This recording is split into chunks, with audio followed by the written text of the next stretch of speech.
Karma group, जो सोचता है वो करता है। आपके अपने सपनों का आशियाना। आधी रात में नीतीश कुमार के लिए फैसले ने बिहार के राजनीतिक हलकों में और खास करके राजनीतिक गलियारे में कान खड़े कर दिए हैं। नीतीश कुमार लगातार अपने हिसाब से सब कुछ बदलने और सेट करने में लगे हुए हैं। एक तरफ जहां नीतीश कुमार प्रगति यात्रा पर हैं, कई योजनाओं का उद्घाटन और शिलान्यास कर रहे हैं, तो वहीं आपको बता दें कि बिहार में अचानक से उन्होंने फिर से आईएएस आईपीएस का तबादला करने का फैसला लिया है। कई आईएएस का तबादला आधी रात में करके नोटिफिकेशन भी जारी कर दिया गया है और इसके अब मायने खोजे जा रहे हैं। कहा यह जा रहा है कि नीतीश कुमार कोई बड़ा फैसला लेने वाले हैं, उससे पहले वो सब कुछ अपने हिसाब से सेट कर देना चाहते हैं। आपने देखा होगा कि किस तरह से दिल्ली से नीतीश कुमार का जो रिश्ता है वो तल्ख होता हुआ नज़र आ रहा है।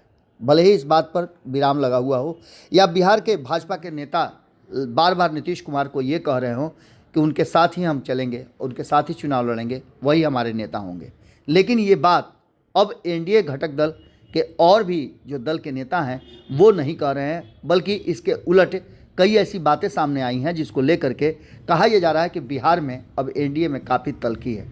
खास करके सीट शेयरिंग के समझौते को लेकर के हम सीट शेयरिंग समझौते की जो खबर हमारे पास आई है दिल्ली से, वो सीधे होते हुए बिहार तक पहुंची है, जिसकी चर्चा हमने कुछ दिन पहले की थी। उस चर्चा पर एक बार फिर से जो कहा जाता है कि मुहर लगी है और सीट शेयरिंग के समझौते में जो भारतीय जनता पार्टी ने नीतीश कुमार को प्रस्ताव दिया है, उस प्रस्ताव पर चर्चाएं जो हैं वो शुरू हो चुकी हैं और इसी को लेकर के हम आपको आज स्पष्ट बताने वाले हैं कि सीट शेयरिंग के समझौते में क्या कुछ होने वाला है और नीतीश कुमार क्या चाहते हैं और भारतीय जनता पार्टी ने किस तरह का सीट शेयरिंग का समझौता सामने रखा है।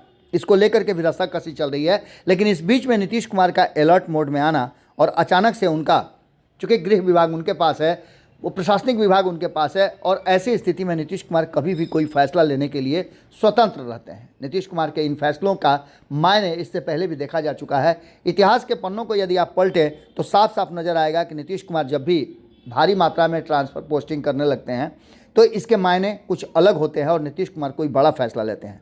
बिहार सरकार ने एक बार फिर से आईएएस अधिकारियों का तबादला किया है और सामान्य प्रशासन विभाग ने इसके लिए अधिसूचना भी जारी कर दी है। जारी नोटिफिकेशन के मुताबिक सामान्य प्रशासन विभाग ने अपर मुख्य सचिव बी राजेंद्र ग्रामीण कार्य विभाग के प्रमुख सचिव के अतिरिक्त प्रभार में रहेंगे, ये फैसला लिया है। तो वहीं आपको बता दें और कई अधिकारी हैं, कई आईएएस अधिकारी हैं जिनको इधर से उधर किया गया है। बिहार मानव अधिकार आयोग के सचिव राजेश कुमार को कोसी प्रमंडल का आयुक्त बनाया गया है। वहीं कला और संस्कृति विभाग के सचिव दयानिधि पांडे को अगले आदेश तक अपर सदस्य राजस्व परिषद बनाया गया है। ये सभी बातें आप समझ रहे होंगे कि अचानक से नीतीश कुमार ने ये फैसला क्यों लिया है। नीतीश कुमार प्रगति यात्रा पर हैं और प्रगति यात्रा का दौर चल रहा है। इस बीच नीतीश कुमार आम लोगों से मिल रहे हैं और अपने किए गए कार्यों की समीक्षा के साथ साथ आने वाले समय के लिए भी कर रहे हैं। दयानिधि पांडे की जगह अब प्रणव कुमार को अगले आदेश तक कला संस्कृति विभाग का सचिव बनाया गया है। वे गृह विभाग के सचिव, कारा एवं सुधार सेवाएं के महानिरीक्षक, सामान्य प्रशासन विभाग के जांच आयुक्त और बिहार राज्य फिल्म विकास एवं वित्त निगम पटना के प्रबंध निदेशक का अतिरिक्त प्रभार संभालेंगे। आप समझ सकते हैं कि ये सभी विभाग किनके पास हैं, ये आप अच्छी तरह से जानते हैं। जबकि सीमा त्रिपाठी को राज्य मानव अधिकार आयोग का सचिव बनाया गया है। 1995 से 2009 बैच तक के अधिकारी इसमें ट्रांसफ़र पोस्टिंग में शामिल हैं। इन अधिकारियों में आईएएस अधिकारी बी राजेंद्र 1995 बैच के हैं, आईएएस अधिकारी राजेश कुमार 2001 बैच के हैं, आईएएस अधिकारी दयानिधि पांडे 2006 बैच के हैं, तो आईएएस अधिकारी प्रणव कुमार 2008 बैच के हैं, आईएएस अधिकारी मनोज कुमार सिंह और आईएएस अधिकारी सीमा त्रिपाठी 2009 बैच की हैं। आपको बता दें कि बिहार सरकार अपने कामों में पारदर्शिता लाने के लिए समय समय पर प्रशासनिक अधिकारियों का तबादला और फेरबदल करती रहती है, लेकिन अब जबकि चुनावी वर्ष है और इस चुनावी वर्ष में जब नीतीश कुमार फैसला ले रहे हैं तो उस फैसले को सीधे चुनाव से जोड़ करके देखा जा रहा है। इन सभी बातों को लेकर के एक तरफ जहां नीतीश कुमार के मंत्रिमंडल विस्तार की भी चर्चा हो रही थी, लेकिन इस पर अभी तक कोई भी फैसला नहीं हो सका है। तो सबसे बड़ी बात कि आने वाले जो विधानसभा के चुनाव है उसको लेकर के कई तरह के कयास भी लगाए जा रहे हैं। नीतीश कुमार ने ये तय कर लिया है और नीतीश कुमार बार बार ये बात रिपीट कर रहे हैं कि नीतीश कुमार एनडीए के साथ ही चुनाव लड़ेंगे। हालांकि हमने भी आपको बताया था कि एनडीए के साथ यदि नीतीश कुमार रहते हैं तो उन्हें ज़्यादा फायदा होगा सीटें कम भी रहेंगी तो जीत का प्रतिशत ज़्यादा होगा। लेकिन दूसरी तरफ अगर नीतीश कुमार सीट शेयरिंग के समझौते में सामंजस्य नहीं बैठ पाता है तो ऐसी स्थिति में अगर उन्हें बाहर होना पड़ा तो इसकी समस्या का जो है वो नीतीश कुमार के लिए ज़्यादा हो जाएंगी, क्योंकि अगर नीतीश कुमार बाहर निकलते हैं तब भी, या नीतीश कुमार के साथ तालमेल नहीं बैठने पर कोई और दल निकलता है तो वो निश्चित रूप से नीतीश कुमार को ही डैमेज करेगा और इसके केंद्र में नीतीश कुमार ही होंगे। आपको पता है कि इससे पहले भी ऐसा हो चुका है। 2020 के चुनाव में आपने देखा होगा कि चिराग पासवान जब एनडीए गठबंधन से बाहर हुए थे तो उनको भी नीतीश कुमार से ही फरियाना था और नीतीश कुमार के विरुद्ध उन्होंने 100 से ज़्यादा सीटों पे अपने उम्मीदवार खड़ा किए थे, जिसके परिणाम आपको अच्छी तरह से पता है कि क्या हुए थे। इन सारी बातों को लेकर के अब जो वर्तमान परिस्थिति बनी है वो साफ साफ इशारा कर रही है कि नीतीश कुमार के इस ट्रांसफ़र पोस्टिंग को लेकर के कहीं ना कहीं अब चर्चाओं के बाजार में बहुत सारी चीज़ें खुल करके सामने आ रही है। इन आईएएस अधिकारियों के तबादले के साथ साथ इनके विभागों पर भी अगर आप नज़र रखें तो इनमें से अधिकांश विभाग भारतीय जनता पार्टी के जुड़े हुए हैं और भारतीय जनता पार्टी से जुड़े हुए इन विभागों में अधिकारियों का ट्रांसफ़र पोस्टिंग होने का कुछ अलग ही मतलब निकाला जा रहा है। आपको बता दें कि नीतीश कुमार ने ये फैसला रात में लिया है और कल के फैसले को जब नोटिफिकेशन जारी हुआ उसके बाद से चर्चा का विषय बना हुआ है। इन अधिकारियों के ट्रांसफ़र के बाद कहा यह जा रहा है कि नीतीश कुमार पूरी तरह से चुनावी मोड में आ गए हैं और चुनावी मोड में आकर के कहीं ना कहीं नीतीश कुमार ने ये बड़ा फैसला लिया है। जो जिन लोगों का ट्रांसफ़र पोस्टिंग हुआ है उनमें हमने बताया आपको कि 1995 से लेकर के 2009 बैच के अधिकारी इसमें शामिल हैं और ये सभी अधिकारी नीतीश कुमार के कहा जाता है कि कोर टीम का हिस्सा भी हैं। इन अधिकारियों में आईएएस अधिकारी बी राजेंद्र, आईएएस अधिकारी राजेश कुमार, आईएएस अधिकारी दयानिधि पांडे, आईएएस अधिकारी प्रणव कुमार, आईएएस अधिकारी जो हैं मनोज कुमार सिंह और आईएएस अधिकारी सीमा त्रिपाठी लगातार नीतीश कुमार के साथ काम करने का अनुभव इनको है। नीतीश कुमार किस तरह से काम करते हैं, उनके काम करने की शैली क्या है, ये सभी इनको अच्छी तरह से पता है और इन अधिकारियों पर नीतीश कुमार भरोसा भी करते हैं।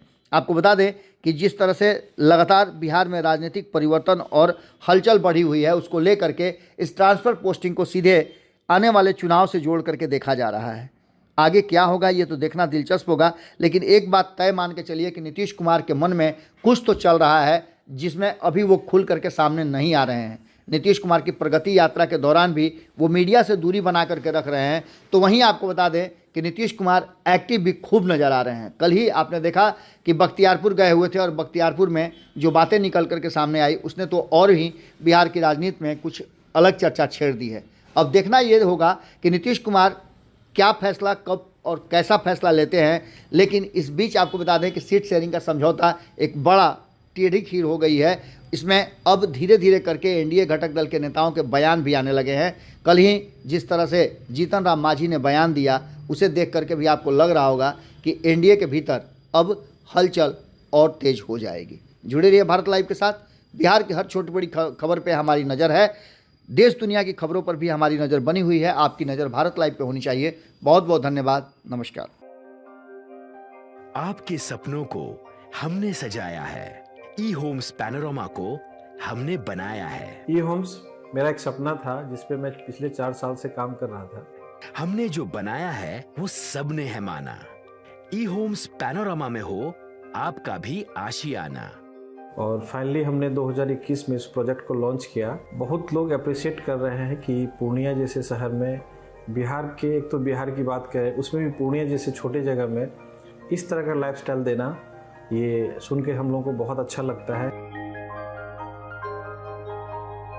ई होम्स में हमने कुछ और भी किया है, जैसे हम जिस जगह में रह रहे हैं हमारे फैमिली सिक्योर हो, उनको सिक्योरिटी का ध्यान में रखा है।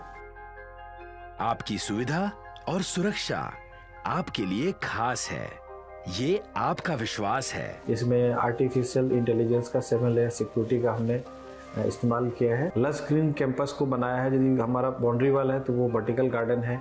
ये जितनी भी फैसिलिटी होता है एक इंटरनेशनल टाउनशिप में ई होम्स है, ये हम लोग विश्वास नहीं कर पा रहे हैं। जो भी हमारे मित्र दोस्त या जो भी हमारे बाहर के बाहर आते हैं तो हम लोगों को बहुत अच्छा सुनने को मिलता है और बहुत अच्छा क्रेडिट मिल रहा है। वो सारा हमने सिर्फ एक बिल्डिंग नहीं बनाया, हमें एक बहुत अच्छा लाइफस्टाइल दिया ई होम्स में, और मेरा एक सपना था जिसको मैं आज फुलफिल होते हुए देख पा रहा हूँ। ये आपका आवास है।